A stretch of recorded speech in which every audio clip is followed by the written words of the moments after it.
কি করবেন এ টাকা দিয়ে? যদি কবর নিয়ে যেতে পারেন, আখেরাতে কাজে লাগে, তাহলে তো একটা ব্যাপার ছিল। তা তো পারবেন না। আপনি বলবেন না পারলে কি হয়েছে, ছেলে মেয়ে খাবে, ছেলে মেয়ে ভোগ করবে নিশ্চিত। বহু মানুষ সম্পদ রেখে চলে গেছে, তার ছেলে মেয়েরা ভোগ করতে পারে নাই, হাতে বুতে অন্য মানুষ খেয়ে ফেলছে, আছে না নাই? সবচেয়ে বড় হতভাগাকে জানেন? আল্লাহর জমিনে সবচেয়ে বড় দুর্ভাগা, সবচেয়ে বড় বেয়াকুব এবং নির্বোধ মানুষ হলো সে, যে যাদের জন্য চুরি করবে তারাও সে দায় নিবে না। কিয়ামতের দিন ছেলে আয়সা বলবে না, আব্বা চুরিদারি ডাকাতি 2 নম্বরই যা করছেন, ঘুষ সুদ যা খাইছেন আমাদের জন্যই তো খাইছেন, আল্লাহ আমার আব্বারা জাহান্নামে দিয়ে না, আমাদের নিয়ে যান।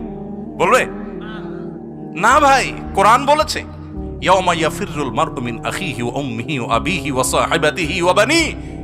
সন্তান বাপকে দেখে মাকে দেখে পালাবে, যে না জানি আজকে কোনো কিছুর জন্য ধরে। সবাই ইয়া নাফসি ইয়া নাফসি করবে। যাদের জন্য চুরি করবেন ওরাও দায় নিবে না। আপনার মতো নির্বোধ কে হতে পারে? সন্তানকে চুরির সম্পদ দিয়ে বড় করবেন না, সততা দিয়ে বড় করেন। আমাদের সমাজে আজ ঘরে ঘরে সেই মা বাপ আছে যে মা বাপ চায় আমার সন্তান থাকুক আজ দুধে ভাতে, সেই মা বাপ নাই যে মা বাপ বলে আমার সন্তান থাকুক আজ ঈমান আমলে সততার সাথে। সেই মা বাপ নাই। মা বাপ নকল কিনে এনে দেয়, বাবা 2 নম্বরে করে পরীক্ষা দেয়।